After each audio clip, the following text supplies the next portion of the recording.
Brian Cox will be fully utilising the science budget and travelling around the world to explain the kinetics model. Okay, so Brian, what is the kinetic model? The kinetic model is the model we use to think about the classical representation of all matter. And in order to think about it, we have to make some assumptions about the nature of matter. First, that matter is made up of billions and billions and billions of tiny particles. And secondly, we have to assume that these particles move about. So we have solids where the particles are arranged neatly in a lattice, which means they can't move, so they just vibrate about a point. Secondly, we have liquids where the particles are still close together, but they can only vibrate slightly because they're disordered. And that's just wonderful. And finally, gases, which are not like the other two. The particles have much more energy, so they fly about and bash into one another in the walls of the container, which is why they spread out. Okay, right. Well, thank you very much.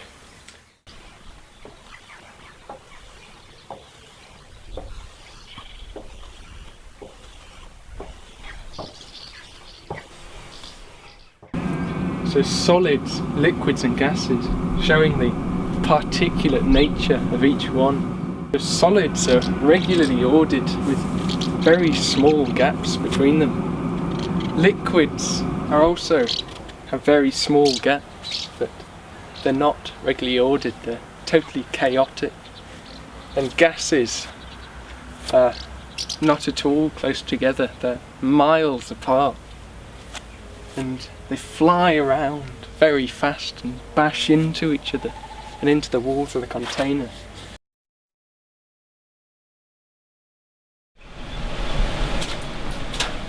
Okay, so I've come here to the Nullarbor gold mine in the Kalgoorlie in southern Australia, and I've come to see this rock, and it's truly astonishing because it is so solid. So this is crystalline solid, and that means that the particles within it are regularly arranged.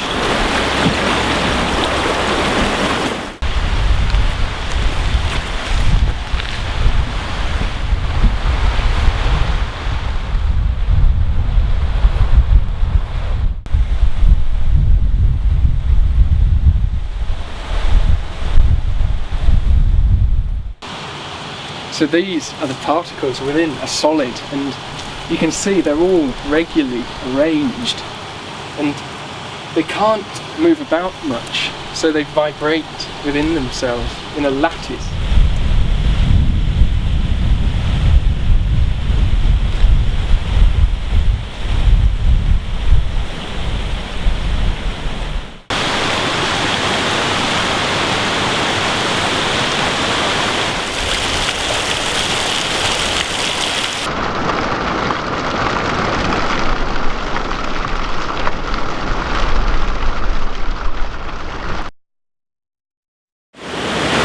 So I've come to the Amazon rainforest, one of the wettest places on the planet, and I've come here because it contains copious amounts of the most abundant liquid on the planet, water.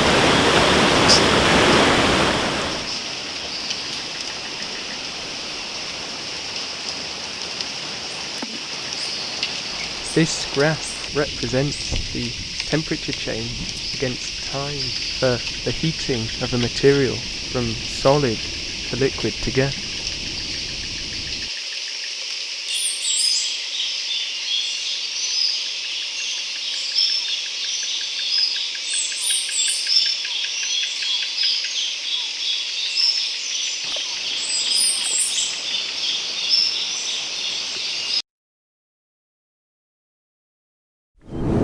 We've come out here to talk to Professor Brian Cox about the kinetics model.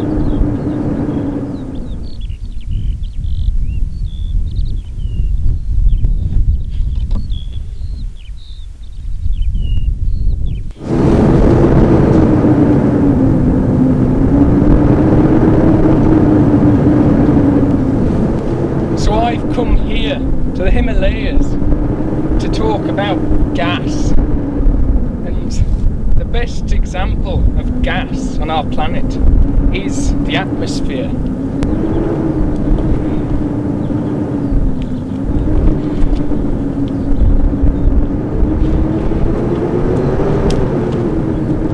The higher we go, the less molecules of gas there are in the atmosphere. So I have to take air with me. And I'm using popcorn to represent the particles of the gas. They're really good because it acts just like a gas. And you can see that the particles of the popcorn fly around and collide with one another in the container at high velocity, behaving just like the particles of a gas. And this is why gases exert pressure on the inside of containers and why they expand to fill the space, as you can see the popcorn is doing.